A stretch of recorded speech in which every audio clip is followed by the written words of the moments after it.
Hello, I'm Amber. And I'm Neha. We are parents of a gifted child who's on autism spectrum. Through our YouTube channel, we want to help parents with children on the autism spectrum learn more about autism, avoid a lot of myths that are there related to autism, as well as provide practical tips and strategies that can help ease the parenting journey for you.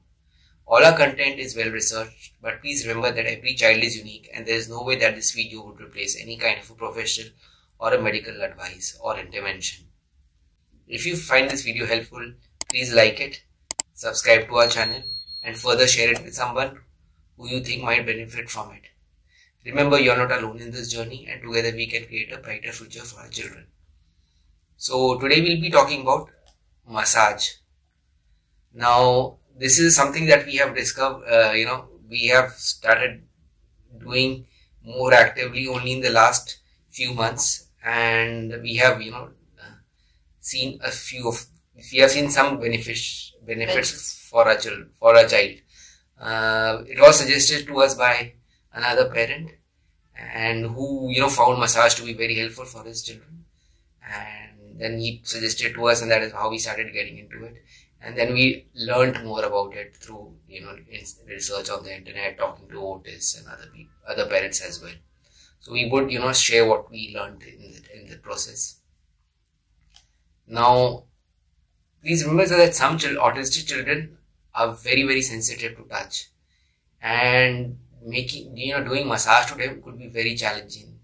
So in these cases, we would suggest that it is important to respect the child's boundary, and we should not force the massage on them. If they don't like it immediately, there are ways. And I think the best would be you continue with your efforts little by little every day. It's always possible to find a way to actually do massage to a child who really is averse to touch. So some children just hate light touch, but some are okay with firm touch and deep pressure. So some children don't like being touched at all, we know that. And they don't like being touched with bare hands. Maybe they're okay with other objects. So like a brush or a roller on the skin, or even a vibrator, these new vibrators which have come out. Vibrator brush, they are, children enjoy them for certain reasons. And if we explore touch in a certain way, in a fun way, I think, and no pressurizing the child, it'll be more easier for us to actually give a massage to the child. Now, deep pressure massage and joint pressure massage is something which is given by mostly all the autists.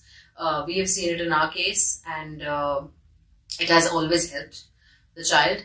And other therapists also do recommend that deep pressure massages and joint massages always help. It has helped our son relax a little more. So it really relaxes our son. He enjoys it. He feels comfortable. He's okay with the touch now. So let's talk about a few benefits which your children can get from massages. So it improves the child and caretaker bonding. Of course, our son was no doubt more bonded to Neha than to me or the grandparents. But I think massage became a lovely opportunity for increasing that bond. Gentle, relaxing touch is a great non-verbal way to communicate that your tenderness and care for the child, and bring that emotional connection between the child and the caregiver, be the father, the grandparents, or whoever it is, apart from the mother. Of course, mother, there is a different touch altogether. The children are stuck to you forever. It promotes a secure attachment, with the child. He knows that the parents, with the kind of, touch that, with love that you give when you massage, it secures that attachment and bonding. And I think it releases these feel-good hormones that help the child feel loved and cherished. In fact, I think every night at around 8, after he is done with the dinner, he goes and lies down next to his grandparents, and then he wants his feet to be pressed. So he likes the massage which is given on his legs. He enjoys that, and he's ready to get more and more done. Of course, when he was very young, he was averse to touch. He did not like hugging people. That was one of the things we realized we did not like. But with massages, that has improved, sort of. So it also reduces sensitivities. Like I said, they don't really like the massage feeling, or they're not very happy about somebody touching them. They don't like the touch. So, but sometimes firm touch can be preferable to a gentle one, and oil can make it even more comfortable. If your child doesn't like hands, as I said earlier, you should try other tools. You can try brushes, you can try rollers, you can try vibration devices. You can also try, I remember very clearly when we had started going to the autists, when the child is in a bath, because that is one of the good points. In the bath, the child can be given new things to be touched on his skin. You can try new things. That is also another way of giving, you can gently press your child's back or anything like that, so that you can promote the touch feeling, and the child sort of understands, he starts liking it if you keep trying it again and again. So if they resist or are unhappy with any of these things, just stop the massage at that time, but do it again. Try it some other day. Massage promotes relaxation and helps reduce the stress of and anxiety level of children with autism, and it can lead to better emotional regulation and an improved ability to cope with challenging situations. Now, it also helps children to understand and recognize and manage their emotions. They feel when they're anxious, when they're not able to cope up with things, when they're not able to cope up with challenges. Maybe it's easier to just sort of put them down, make them sit, and use massage as a calming tool. It enables them to regulate themselves, de-stress themselves, and it's by just children, it is us as well. When we enjoy it so much, we enjoy massages, we feel that the muscles were tense and they become less tense. Now the same way, our children, it helps them more. So if your child is having a meltdown and he's not able to control his emotions, this is something I heard from a friend. Again, she's tried it on her children, that she would hug the child with a pillow, giving him tight hug with the pillow, so that he also doesn't hurt himself, and it's a good feeling, and the child will calm down.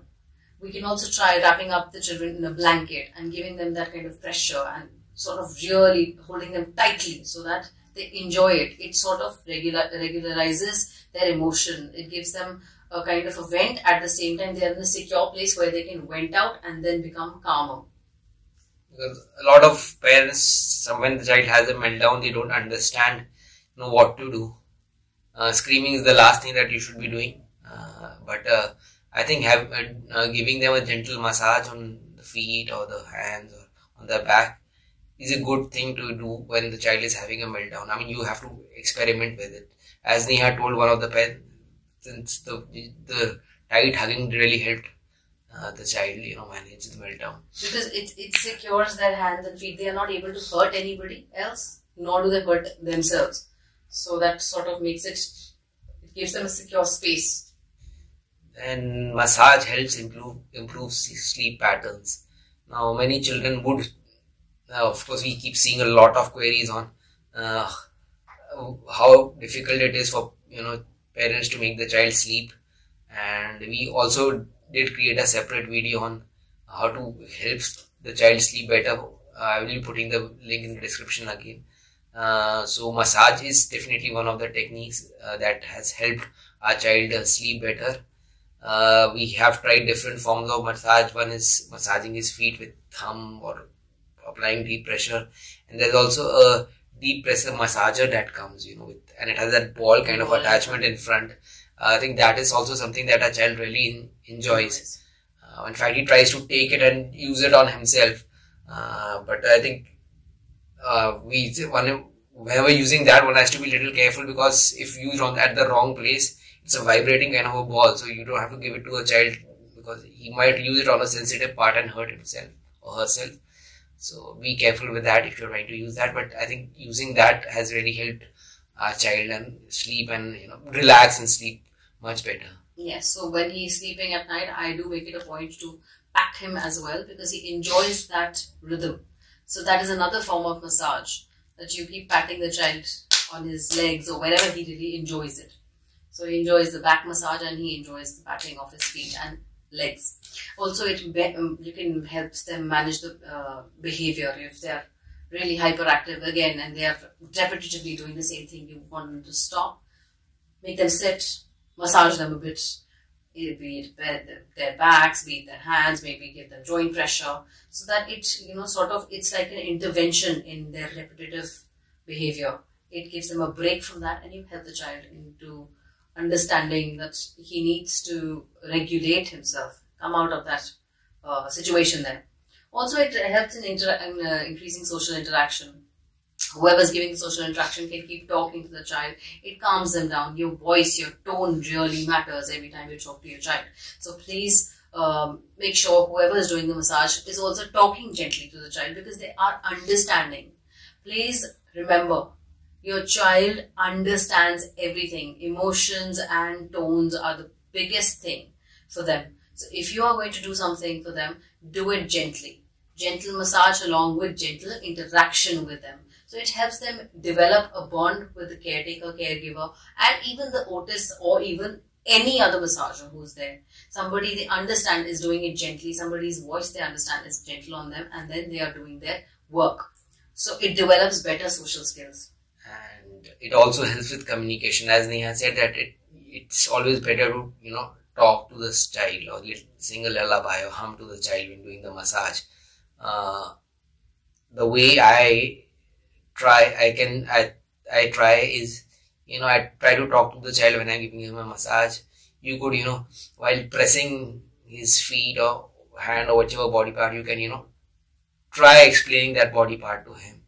If you're trying to give little punches, you can introduce counting to it, okay? So that is going to give you 10 little, they're going to squeeze you 10 times, so 1, 2, 3 on your feet. So that is, you can start building communication while you're trying to do the massage. I'm going to press your legs 10 times, I'm going to press your fingers 10 times. And so it's a great way to, start introducing forms of communication to the child. And you never know if the child really enjoys it. He might not just stop at 10, he might sit to it 20 times or 30 times, because our child tends to it. If he enjoys something, he will say not last. And that is that's a good way to teach counting also, as I realized. It's a good way to teach counting, absolutely. So I think that is for today, and please, if you've enjoyed the video, do let us know in the comment section, and do tell us which massages, what kind of massages do you give to your child, and how do they help? If they've helped, please let us know as well in the comment section. Thank you so much.